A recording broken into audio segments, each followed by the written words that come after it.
Oh, I don't know why, but sometimes we just need escape.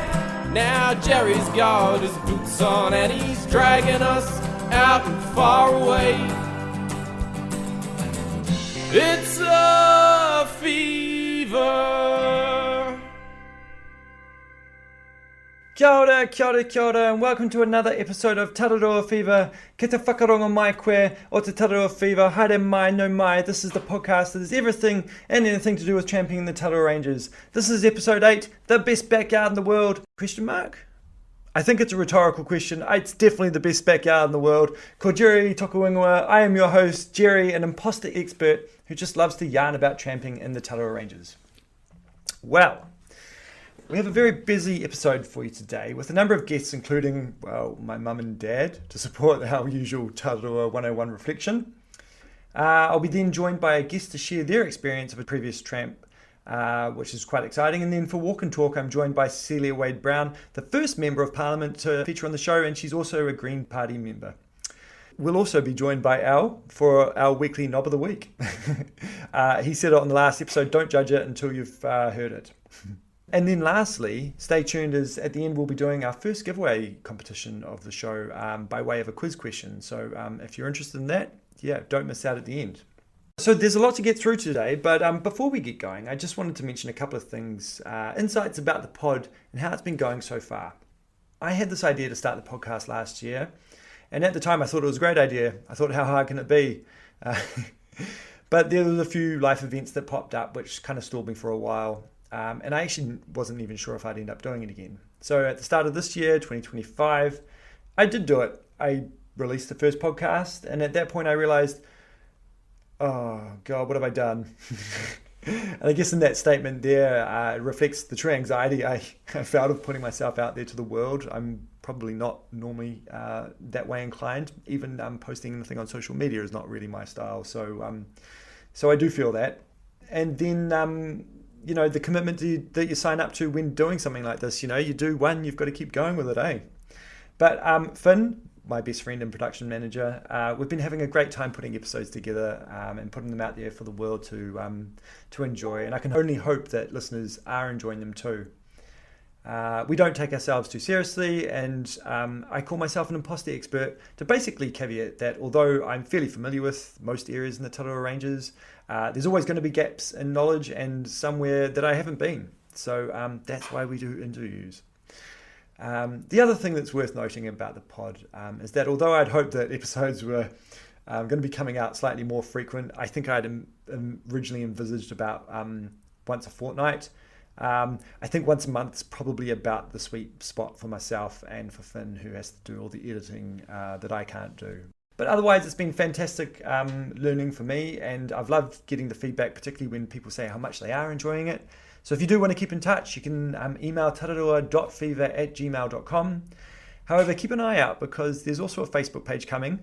I wasn't thrilled about the idea initially. And also an Instagram to come, maybe. I don't even know how Instagram works. Honestly, people have these big online platform accounts through photos. I don't have it, won't be mine, but it will be administered so you can get in touch.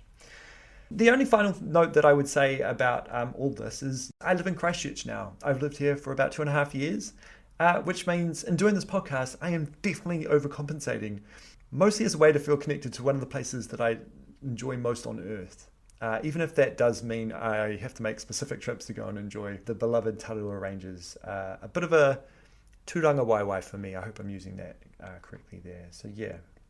Right. So without further ado, let's get on to the reflection. Today, I want to incorporate into this segment a little bit of a homage to those who drop us off, pick us up, have the keys to the car, or in general organise the transport. Now, road ends can be tricky business, and we don't always have the luxury of being able to leave a vehicle, particularly if you're exiting out at a different point. Belonging to a tramping club has its great advantages for these challenges, as they're often, have the resources such as club vehicles and people who help drive. But for those who do not tramp with tramping clubs, and sometimes rely on the drop-offs and pick-ups, or those who hold the keys to the car, making sure that they don't lose them on any given tramp, this segment is for all of you. And to help me out with this segment today, I'm joined by my own mum and dad on the show. Sue and Coes, welcome. How are you guys today? Oh, good day, Jeremy. Hi, Jeremy. I'm good. It's cold.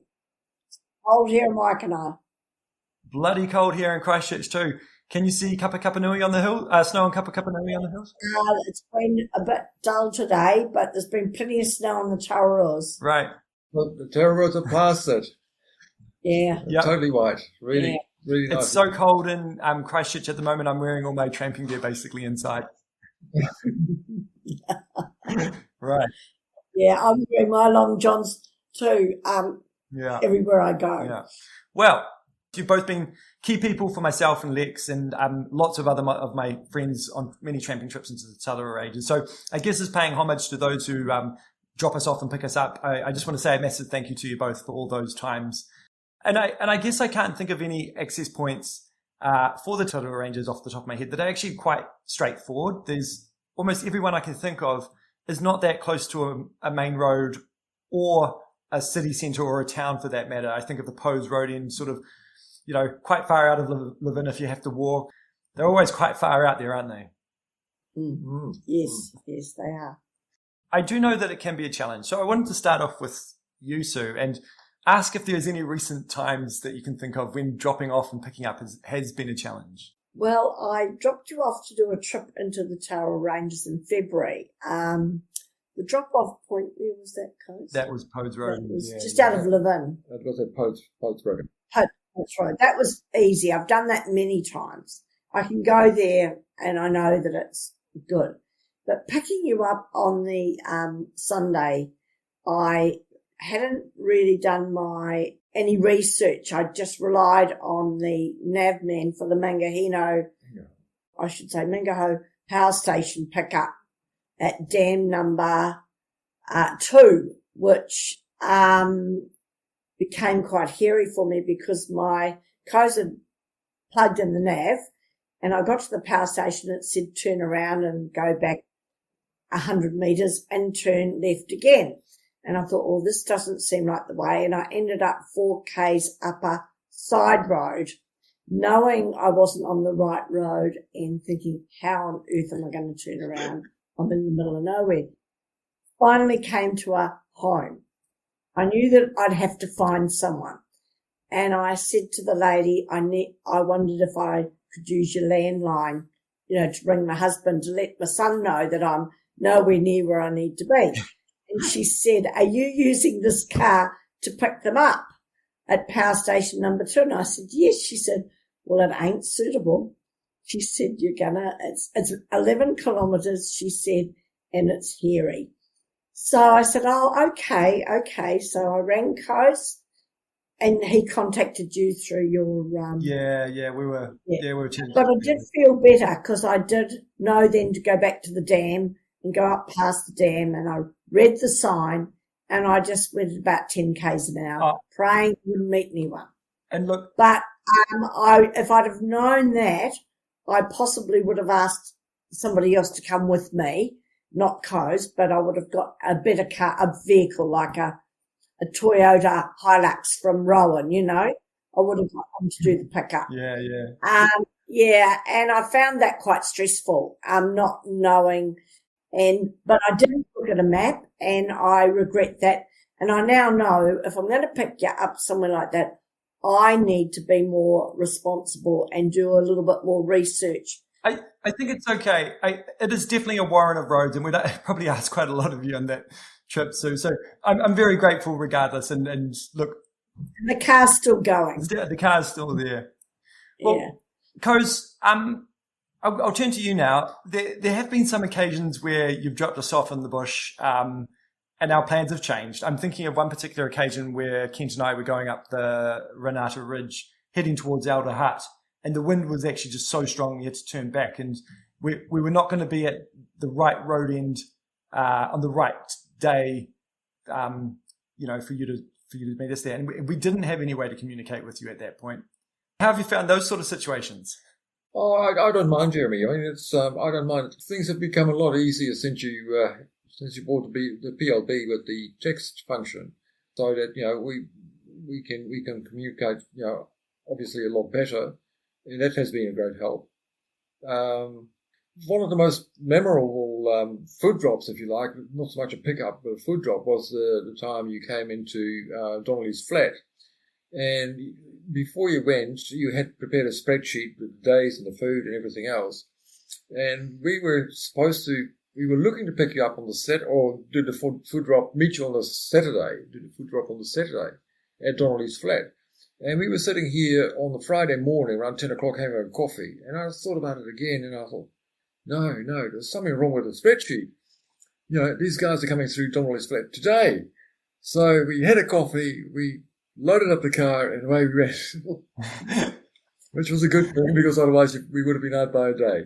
Yeah. And good grief, you had to go from the Kapiti Coast to Holdsworth Road end at that point. Yeah. We walked up and met you within 15 minutes. I think we met up. Like you came out, we were there 10 minutes before you. Lex and I were a bit beside ourselves that day. I think we'd just done the Northern Crossing. And it had been very hot too. Yeah, it had been really hot, yeah. And we were staying in for another 6 days, I think. So yeah. We're very good. So yeah, it worked out really well. Thank you for the food drops in that regard as well. It's a nice day out. Look, and just a caveat with the food drops, we it was a bit of a luxury those food drops because we could have just lived off rice and lentils, but we kind of got the food drop because we just wanted to go a little bit more lavish than just the bare minimum. So yeah, I have quite a early start policy that I like to invoke. I think there was one trip, God, that might have been New Year's 2 years ago, where we got up at 5 a.m. I remember, yeah. I think we were at the Holdsworth Road end by 6 way before 7. McDonald's hadn't opened in Masterton on New Year's Day. I had to wait for McDonald's to open. For your bacon and egg McMuffin. Yes, I did. Yeah. I was going to say, how do you feel about those early starts? Oh, don't mind at all. No. Yeah. Any outing is a good outing. Other than the fact that I'm your son and Lex is your daughter-in-law, and you have invested interest in keeping us alive. Why do you do it? And you kind of alluded to this, Coase, but I guess the second part of that statement is, are you vicariously tramping through our experiences at all, or is it that you can't resist my good looks, charm, and boyish wit? It's probably a bit of both. It kind of reminds me of my earlier days, I guess. And when I drop you off, I guess I'm kind of envious. Yeah, I just love the hills, and it takes me back to Hutt Valley tramping days. To my Hutt Valley tramping days, and anything to give other people the same experience. It's just it's been really good to me. And yeah. Well, this episode's called "The Best Backyard in the World?" ? And it's a rhetorical question, but is it the best backyard in the world? Absolutely. Yeah. Absolutely. Yeah. All right. Thank you again to Mum and Dad. And I guess some of the takeaway learning points from that is that, logistics are quite important when tramping, particularly as it relates to the Tararua Ranges. And, as I was sort of saying to Sue and Coase, the access points aren't always super convenient. So having, a plan to get to and from a starting point and out into the nearest sort of, centre, whether that be Levin or Upper Hutt or, somewhere in the Wild Upper, it can be quite important. There's been a few times where we've been caught out and plans change. I had an experience with my two friends, Ben and Bridget, who will hopefully be on the show another time, where we went to Maida Flats and left the car at the Wainawa Road end. But we ended up having to come out at the Holdsworth Road end. So, we had to get a ride to the Wainawa Road end again to get that car back. So, yeah, just be prepared. Things aren't always super easy.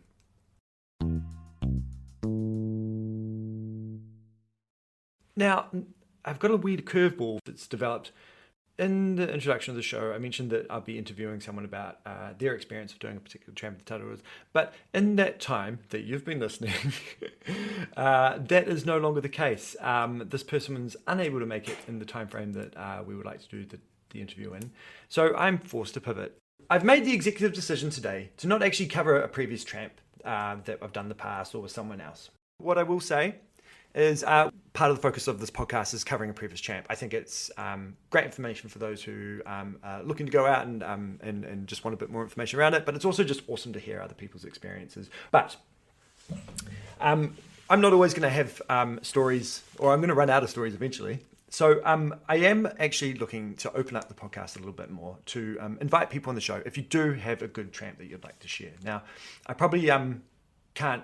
I've got to still plan my podcasts and the themes around it. So not every experience might be the right one for coming up soon or whatever. But if people are happy to send me some of their experiences that they wouldn't mind sharing, I can definitely try fit you in as we go.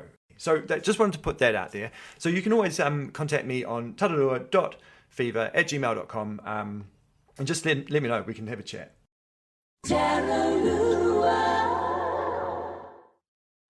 Moving right along. We're going to do it. We're going to move on to Knob of the Week. And with me today is Alan, or am I with him?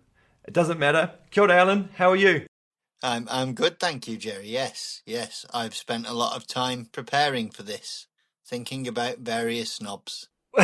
Well, that's good, because I have not done any time preparing, so you've caught me pretty much on the spot. Yes, that's the best way to catch you. Yeah. Especially with this kind of content, Jerry. This is Knob of the Week, so to speak. Right, this week it's not a subject from a medical journal. It is shingle slip knob,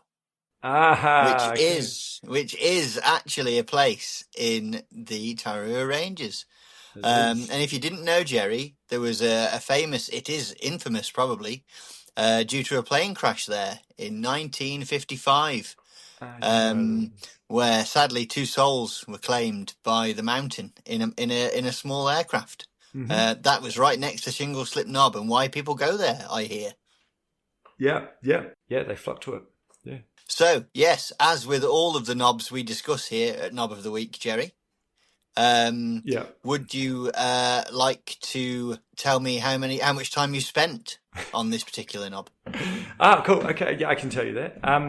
I think I've been to Shingle Slip Knob twice. Does it evoke fond memories?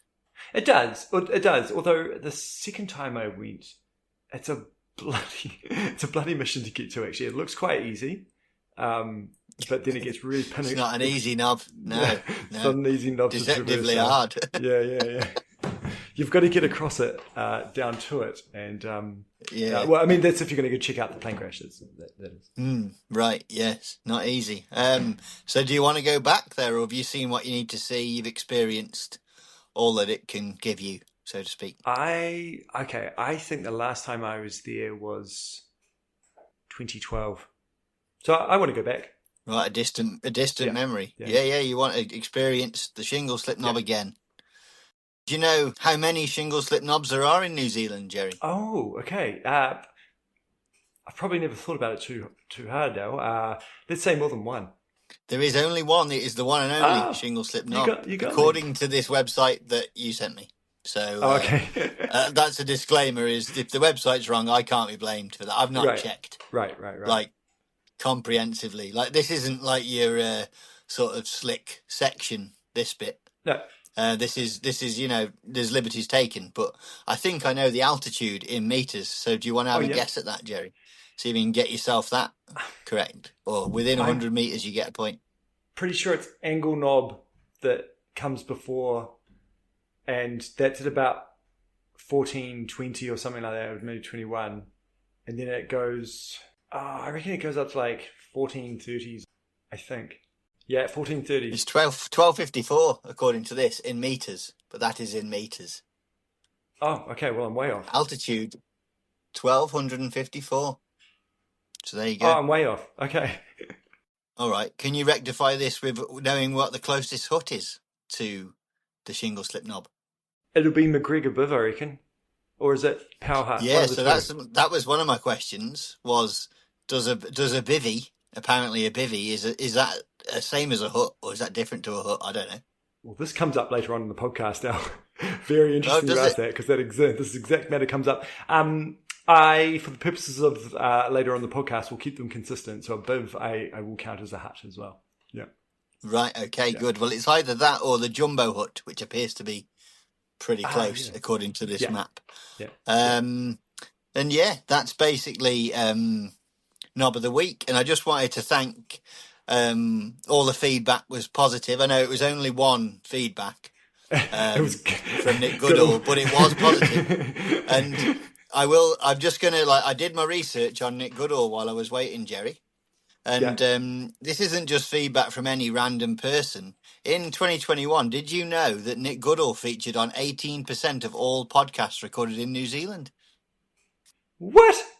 18%. And he actually listened to 75% of the remaining ones as well, because he's a walking podcast. And somebody told me, and this might be a lie, Jerry, that instead of saying his vows in person to his wife, he actually recorded it on a podcast and gave her an iPod Nano.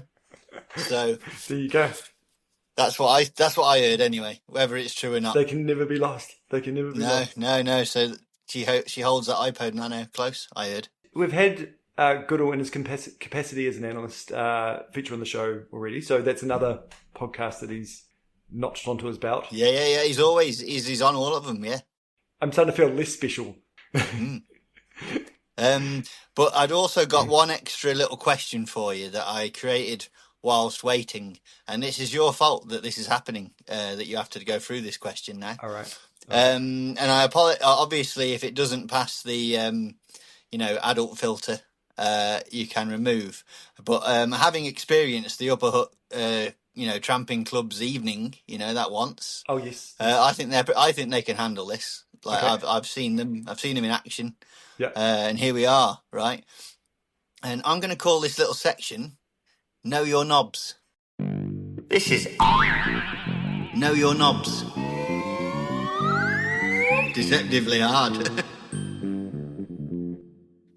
What do you reckon? I like it. Yeah? So I'm going to give you the names of 3 knobs, right? And you have to tell me which one is an actual knob from the Tararua Ranges. Yeah. One of them is made up in my mind. And the third one is a common fault in a 2005 Audi TT. Huh, okay. So they're the 3 options. You've got a square knob, you've got a cracked knob, and a popping knob. I think that square knob is part of the Tararua Ranges. I don't know if I've ever been there. Okay. So then you've got popping knob and cracked knob. Which one is a fault in an Audi and which one is made up in my mind? I think popping knob is made up in your mind and a cracked knob is a fault in an Audi GT. 3 out of 3. Oh wow, look at me. Well done, Jerry. There you go. You know your knobs. So that was Know Your Knobs. Thank you so much, Al. Thank you so much for coming on the you're show welcome. for Knob of the Week again. Let's just keep seeing how we go. If it gets enough likes, then we'll keep it. If it doesn't, then we'll let us know, Nick. Nick is the only man. Nick is who the matters only man. to me anyway. Yeah. Well, thank you again, Al.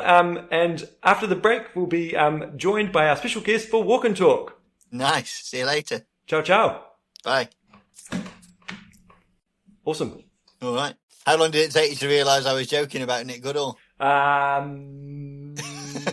halfway through. Oh, we've been walking miles and now we'll take a break. And Jerry's got his boots up, so we'll sit a while. Don't you go away.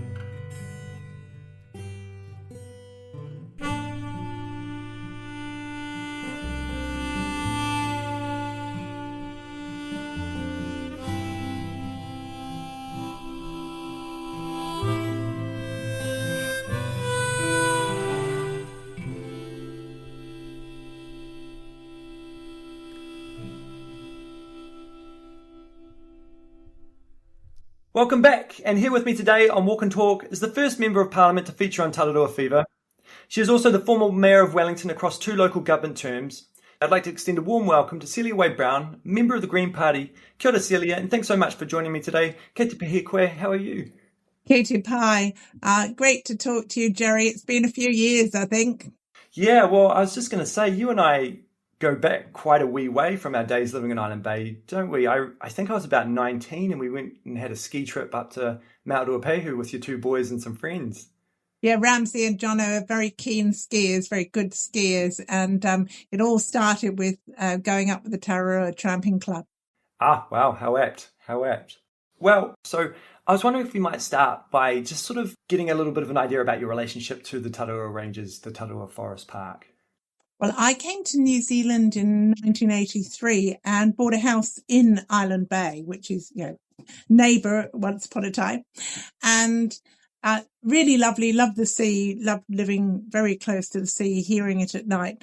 And when I got together with my husband, Alistair Nicholson, we decided to buy somewhere, just a little while out into the forests. And we looked at Tararua Road. We looked up where Transmission Gully goes now. And then we saw this piece of land just advertised in what was then the Evening Post. And there was a big sheep and beef farm being divided up into, or maybe it had already been subdivided into 4 still fairly large sections. So there was, I think we bought just under 200 hectares back in 1987. It was, reasonably cheap land then. It was $64,000, which is quite good. And it didn't have any buildings on it. And very slowly we built a tiny house on it, and it's right next to the Tararua Forest Park. Our whole northern boundary goes along. It's quite near the Mount Holdsworth Lookout, not Rocky Lookout, but the Mount Holdsworth Lookout. So it's just beautiful bit of bush. And to start with, for a few years, we would camp there, and friends would come and they would camp there, and really enjoyed getting to know the bush because, all the trees are so different from the English trees, and the smell's different and the birds are different. Yeah. And we worked out which was a matai and which was a miro and which was a rimu, which was a kahikatea, and which you could eat. And kahikateas are in fruit at the moment, very delicious little.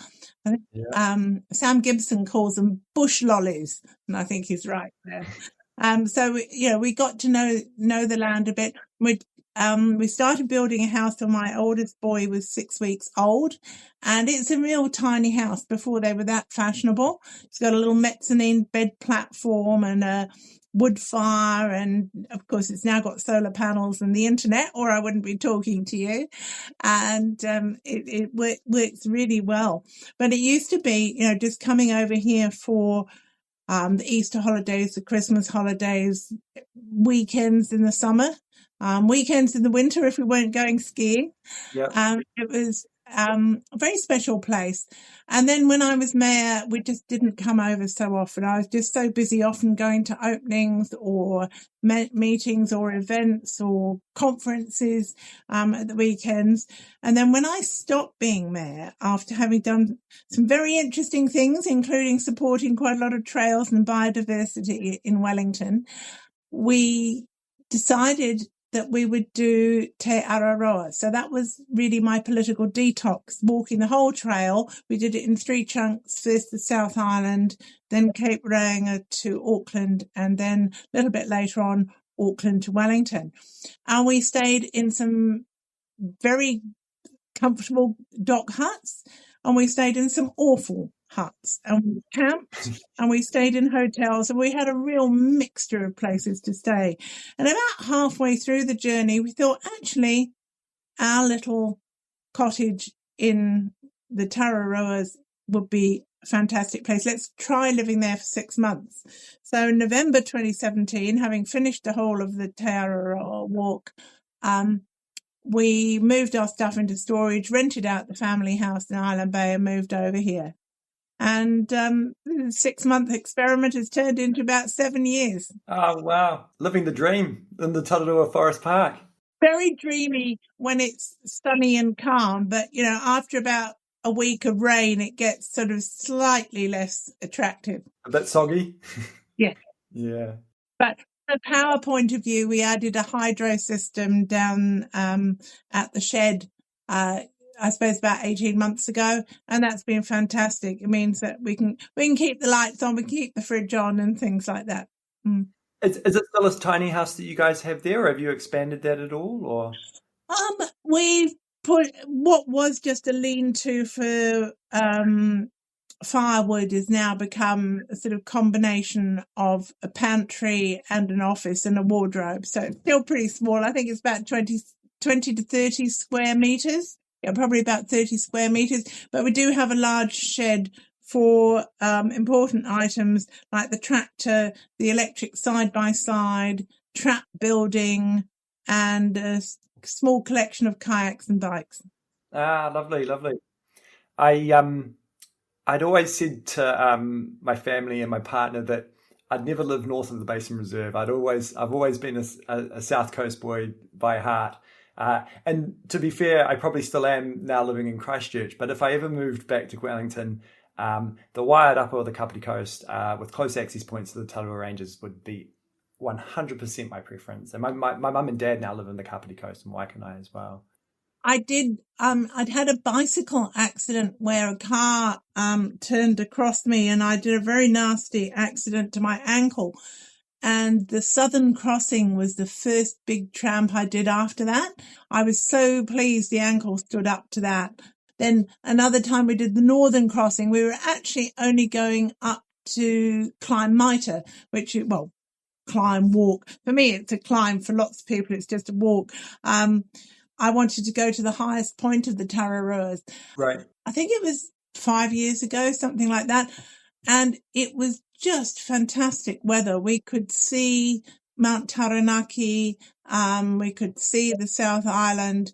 And we thought, actually, when we overnighted at Tarn Ridge Hut, which is such a spectacular one, yeah. I sort of recovered from having gone over Girdlestone, which is a bit exciting for me.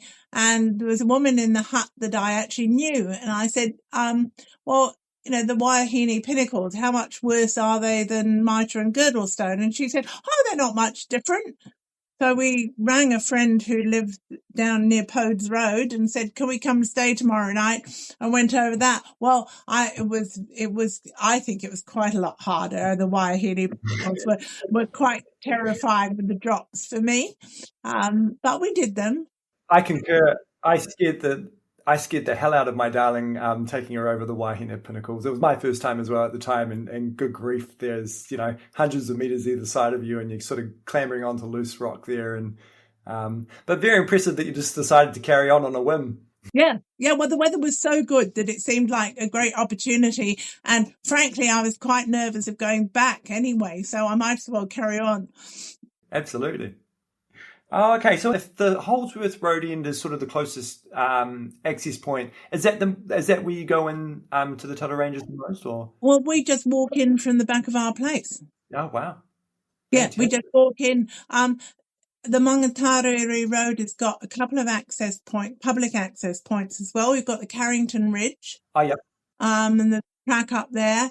And also you've got at the Mangatarere Road end, you can walk over to Saya Hut.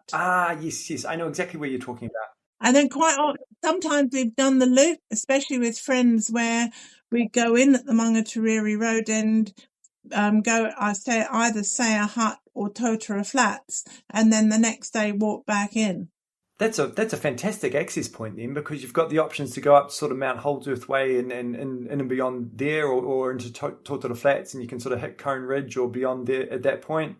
Wow. Yeah, no, it's really exciting. I have to say my current job precludes more than short hikes at the moment, but I want to keep fit. I love going up to the tops above the tree line in the snow. Yeah. And we've now bought crampons and ice axe, just in case. I don't want to go climbing, but just to make sure that we can manage in those conditions. And I also want to go up in the springtime and see the mountain flowers, because there's gentians and buttercups and so on up there as well. It's really diverse, really beautiful. Yeah. I've learned lots about the different kind of orchids that you can find, the teeny tiny ones and the ones up trees, and some people don't even know that there are orchids in New Zealand. I did know that we do have some native orchids, but I didn't realize they were up there. So yeah. And I use iNaturalist a lot to record my observations. Okay. Partly because it keeps them in one place, and partly because it's a great, if you're not quite sure what something is or you've misidentified it, somebody helpful will tell you what kind of a fern or this, that, or the other it is. So that's been really helpful in my journey of identification. So I would recommend. I mean, it's free; anyone can use it. Really worthwhile to do that. Yeah. Okay. So, how often do you go out, and how long for? And whereabouts do you like to go? Well, we do a lot on our own place. We've now got around about 250 hectares and about 200 traps that, have to be reset and checked and so on. So quite a lot of it is just either tramping or taking the side-by-side on our place. Our little bit of trapping does extend into the forest. And it wasn't very long ago that I took a Tararua tramping club lot onto the ridge near our place. So I try and host 1 or 2 walks a year on our place, and quite often they go into the Tararua Forest Park there. So the back of Gentle Annie and round there. Yep. Yeah. And we have the Wairarapa Walking Festival. So sometimes we host we go along the Kiriwhakapapa Meki route. Transit buses were really good and provided a bus for that. And last November we did the Ramataka Summit and down to Twin Bridges. Originally we were going to go all the way to the Toharaniko at that what's the name of that campsite on the Taraniko near Featherston? Is it the Kiwi Ranch entry point? No, it's right. It's at the back end of Featherston near Underhill Road. Okay. Yeah. But that's a really good track. But it takes. You think going from the Summit car park down to Featherston. Can I tell you, it's not smoothly downhill. There are a lot of ups on the way down. Right. It reminds me of when I've come down the other side of Mount Reeves with my partner, down over Rocky's Knob and all that. But I think it's quite private access at that point, and was probably a little bit of a no-no.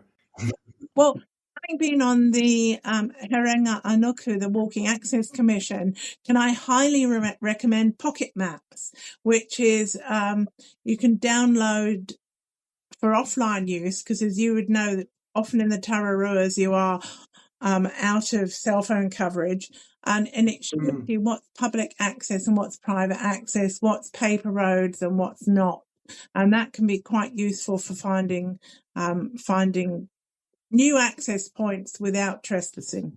Fantastic. Thank you for that little hot tip. Because, I did feel a bit guilty after, quickly scootling over someone's private property. I want to be able to, tramp responsibly in the future. So, well, you could get somebody from the Walking Access Commission to have a chat about, what they do, and because they also sort out some knotty access issues where there is a paper road, but it's not a very convenient place, or they get easements in place and help all sorts of everyone from Fish and Game through to the actual farm owners and so on. They work with them in a very constructive way. I really enjoyed your time on that. Oh, cool. Well, thank you. Yeah, again for the hot tip. I might get in touch with the Walking Access Commission in that regard. I think you were just touching on it before, but I just want to ask you about the poll that I've been doing recently about, the toughest slogs in the Tararua Ranges. What do we love to hate, or what do we hate to love?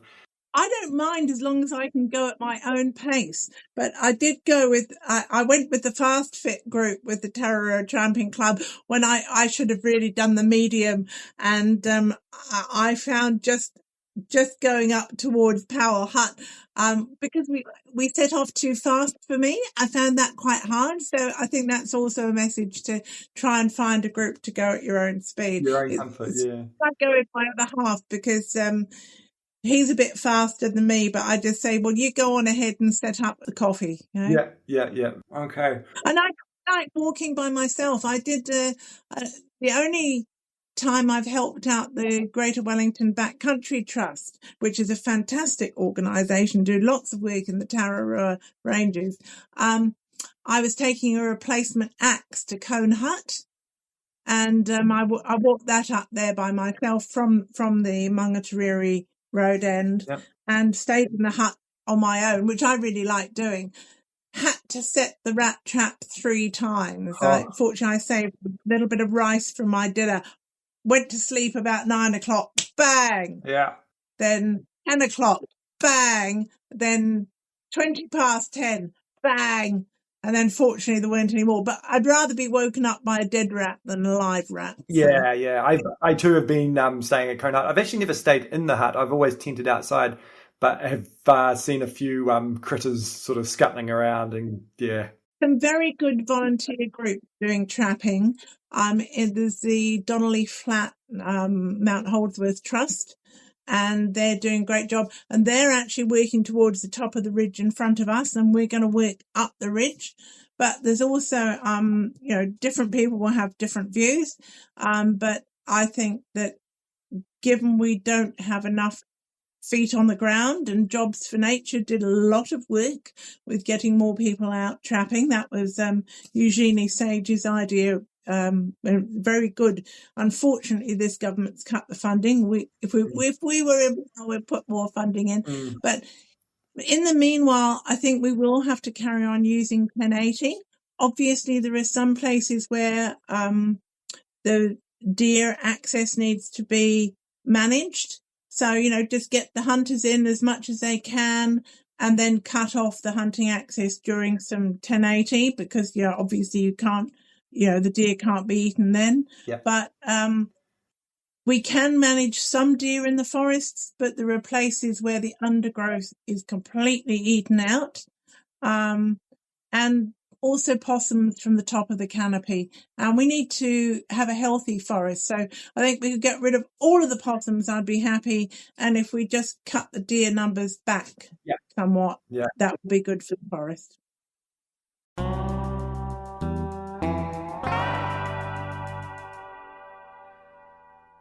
You are a member of the Green Party who are often, very environmentally minded. So I was going to ask you, what are some of the matters that relate to the Tararua Ranges that you're passionate about? And it sounds like pest control is a large one. Are there any others? Well, I think the general underfunding of DOC is an issue. Greater Wellington Backcountry Network does a lot of work with the huts and tracks, but, we can't leave everything to volunteers. I think there's some good work going on in terms of catchment community groups, and I'd like to see that continue to be supported in parallel with work in DOC. So you've got the landowners, you've got the volunteers, you've got Department of Conservation, and they're all supported enough to make a real difference. I'm very passionate about the predator-free 2050 strategy. I've actually got a members' bill in about compulsory domestic cat microchipping and registering. I mean, it's good for the cats because it's a reunification after disasters, being able to find, if somebody finds your cat, they can bring it back to you.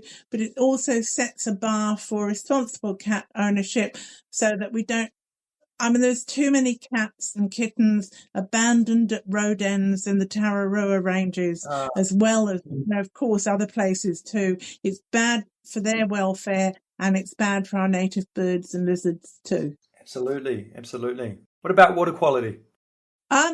Protecting our forests and making sure that they're holding the soil is really important. I did manage to do a tramp as part of my work. I went up to the Rokumara forest with a wonderful conservationist called Graham Atkins, and he was showing me he was actually very focused on the difference between areas that had been treated with 1080 and areas that had not.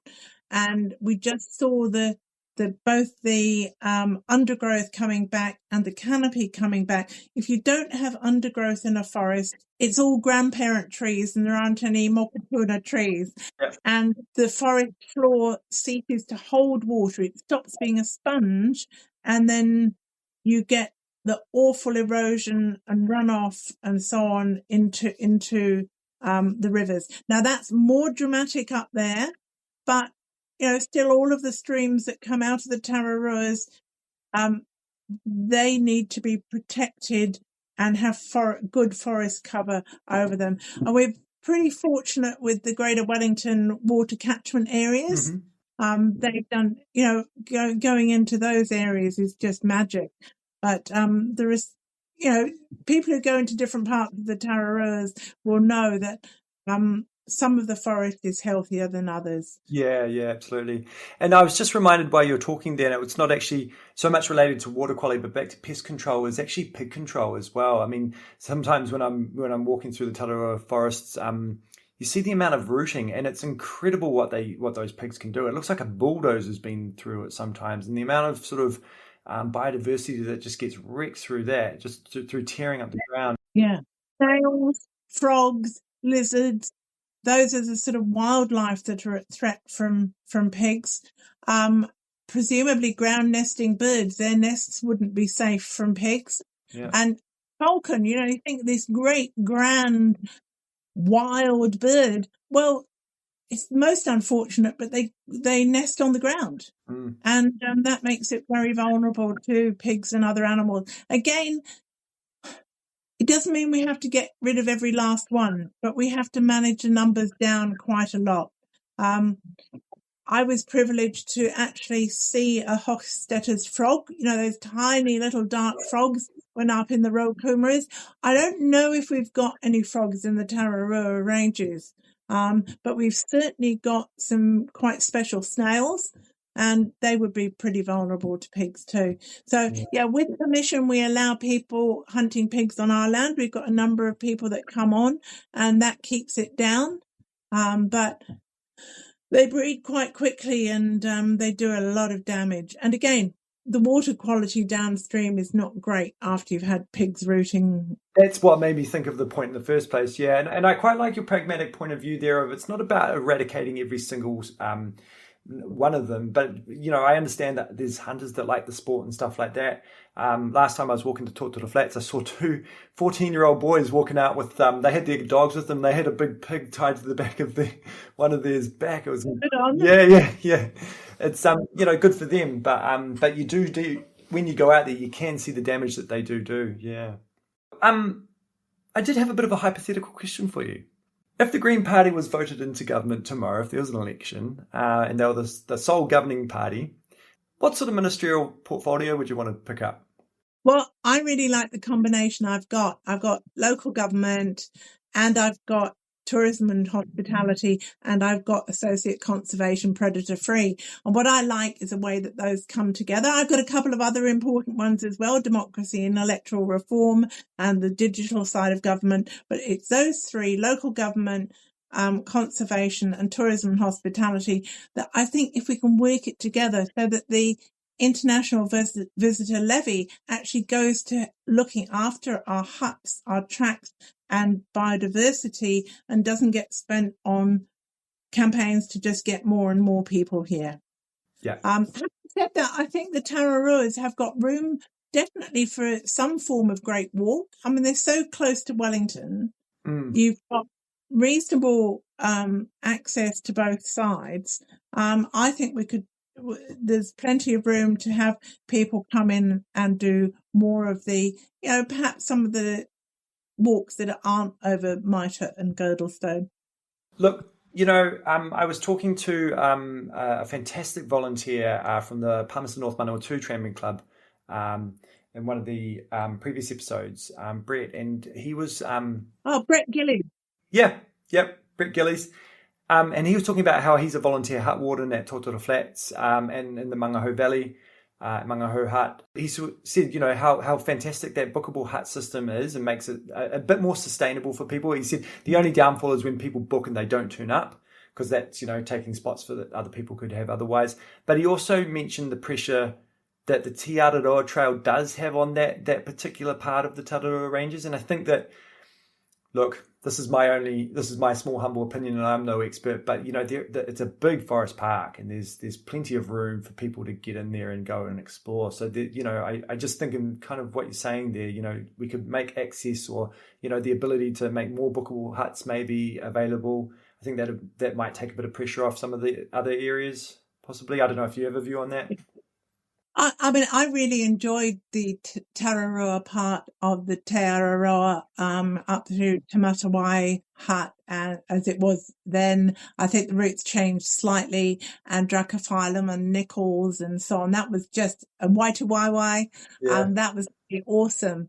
But it does have a limited carrying capacity, and I'm just delighted that during the time I was on the Te Araroa Trust, we introduced registrations. We haven't got a maximum number at the moment, but just introducing registrations is a big thing. We put in water tanks on some of the huts in the Richmond Ranges, and very much focused on trying to make the Te Araroa Trail and its trail walkers, whether they're day walkers, section walkers, or they're doing the whole jolly thing, to look after the trail and so on. Now, you will always get one or two bad eggs who don't pay their hut fees or do something, but it's true of, individual trampers and hunters and so on.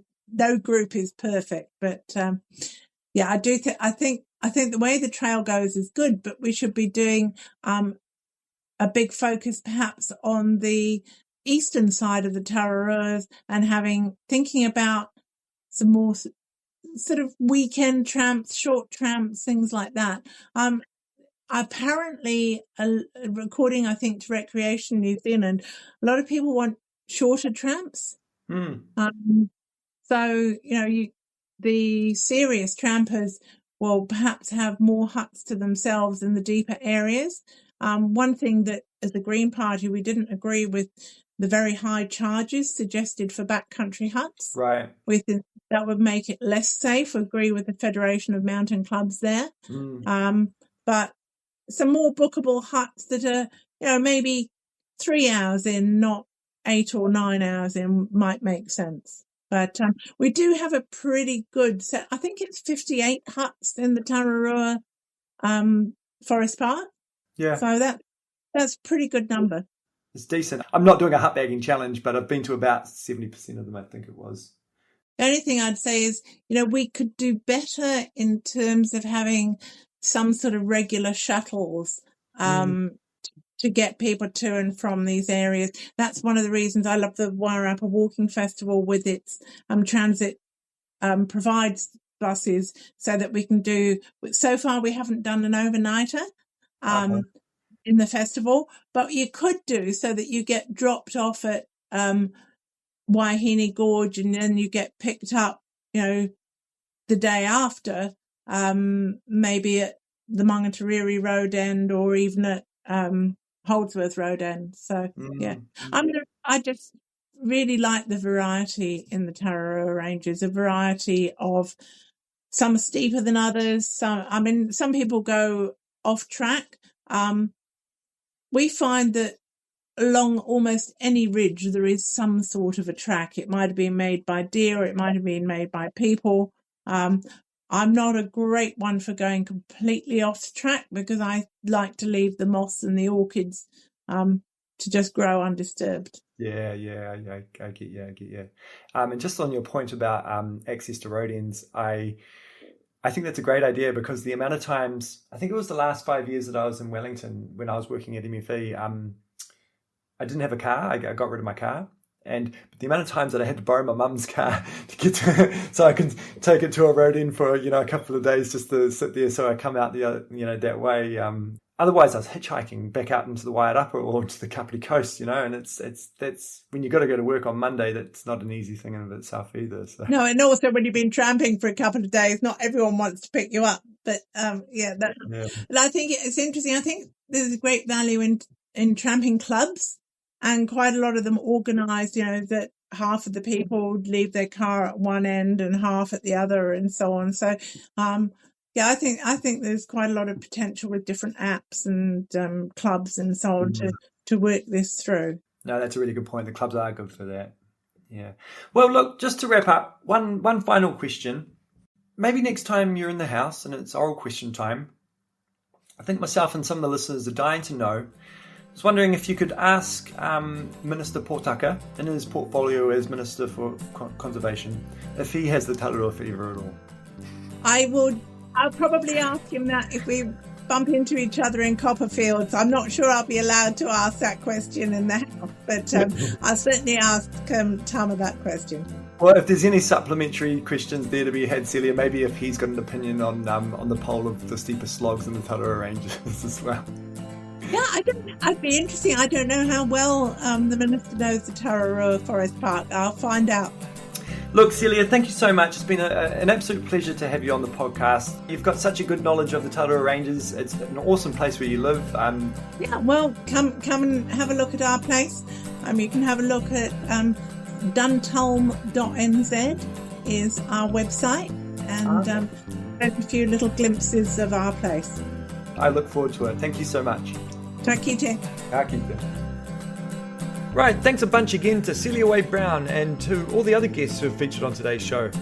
Look, I must apologise though, by the time Celia and I had done that interview, I had not actually thought of the theme for the best backyard in the world. World? Question mark? So, for this episode, so I was unable to ask her if she literally thinks her backyard is the best in the world, which is the most ironic thing about it. But such is life, and I reckon I know what she'd say. Okay, almost time to wrap things up. But at the start of the show, I did mention a bit of a giveaway. So here's how it's going to go. In a moment, I'm going to ask a quiz question about a particular topic of the Tararua Ranges. And it's kind of preempting the next episode, and you'll find out more about that in a sec. But if you think you know the answer, then please email it to me at tararua.fever@gmail.com. It's not going to be too crazy. It's not too hard. This is the first giveaway. Let's ease into it. Okay, and then the next episode, probably at the end again, I'm going to draw out a name out of a hat of all the people who got the answer right, and that person will win a prize. That is, so I was trying to pause for effect there, but it didn't really work. That is a $50 outdoor bivouac voucher that was purchased in Wellington. I love the store in Wellington. I used to go in there all the time because my work was just around the corner on Willis Street. The guys in there are great, so I want to give them a big shout out. But I'm pretty sure this voucher you'll be able to use anywhere in the country. I've got it in an e-version, and I had a friend send it to me via mail, but it still hasn't arrived after like 9 days. So I may be able to post it as well, but I've definitely got the e-version. Right, so the moment you've been waiting for. The quiz question is, and now, are you ready? Grab a pen, or whatever you need. Grab your map. The quiz question is, name me the two huts that sit at the highest altitude in the Tararua Ranges. Again, name me the two huts that sit at the highest altitude in the Tararua Ranges. To put that slightly differently, I want the highest hut in the Tararua Ranges that sits the highest at altitude, and then the second highest hut. Now for clarity, now I thought this would be a really easy answer. I thought I knew the answer, and then I went and Googled it, and I didn't quite, I think I was close, but not quite a cigar. So for clarity, I do include bivs into that question. So, you know, there's like, I'm not going to give anything away here, but there's like Mid-King biv, or McGregor biv, or Winchcombe biv. You know, those sort of things do count as huts in this, for the sake of this question. Okay, so look forward to hearing from you. tararua.fever@gmail.com. And look, we'll see how this goes. I'm probably going to go back and research it one more time to make sure that I've got it correct. And well, you know, I'll be reading out the answer in the next episode. So by then, you know what they say: you only ever have to stay one step ahead of the class. Okay. Well, I better get out of here. But for the next episode, the theme is going to be all about Tararua Ranges huts. Huts of the Tararua Ranges. Everything will be about huts. We'll be going along a spectrum of things. And we'll also have some really cool guests in there to inform us on huts. I'm really hoping we go quite in depth for walk and talk. But I won't ruin anything just yet. But in the meantime, enjoy your trips out into the Tararua Forest Park at the moment. It's bloody cold out there, as we said earlier. So, you know, always make sure that you're bringing the right equipment and wearing the right clothes and stuff like that, and just have a great time. If it's snowing, go and enjoy that. If it's great views, go and enjoy that. If it's bloody miserable, have a great time. I always do. It's hard not to, but you've also got to be safe. So we love you. We can't wait to catch you on the next one. Mate wa.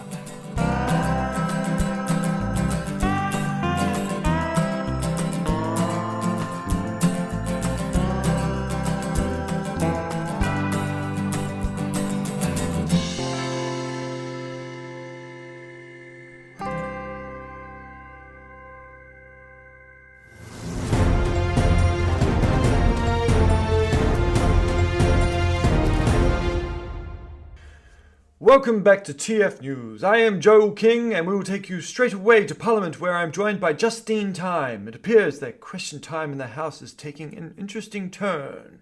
Oh, hi Joe. Thanks very much. Yes, I'm live in the House right now during question time, where Minister Portucker, in his capacity as Minister for Conservation, is really starting to take some heat from opposition parties. We go now live. Mr. Speaker, can the Minister say his whereabouts on May 16 through to May 17, 2025? Yeah, okay, Mr. Speaker. Well, yeah, my whereabouts on May 16 through to May 17, yeah, that was, I was in fact with the Prime Minister himself and the Minister of Finance, and, well, we camped at Mitre Flats by the hut after taking about 6 hours to get up the Wainawa River from the road end just outside Muston. I'm also aware that 6 hours is a little long for that distance. Supplementary question, Mr. Speaker. Has the Minister had any health effects from his trip away with his colleagues? Well, Mr. Speaker. Upon return from our trip, all our memories are a bit hazy. We collectively consulted with our local GP, Dr. Reiti, and he's informed us that we have indeed come down with elevated body temperature, some muscle aches, fatigue and weakness, and some acute changes in behaviour. Supplementary question, Mr. Speaker. Can the Minister please explain the very particular acute changes in behaviour that he is referring to?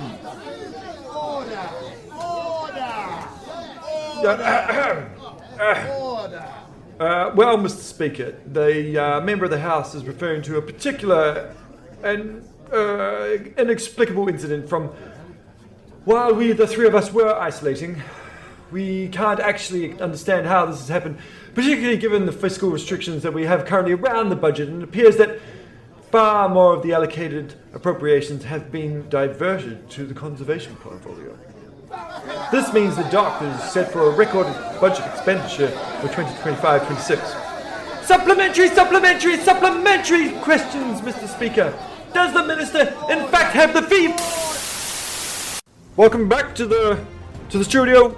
Right, we seem to have lost connection with Justine Tyne, but we will continue to provide updates as and when they come through from the House. And after the break, we speak with a party of trampers who came out of the Tararua Ranges, were admitted to the Keneparu Psych Ward after claiming they had a night in the ranges where the mountains were singing to them. Look, we're not going to entertain this, but they apparently did manage to record some of this audio.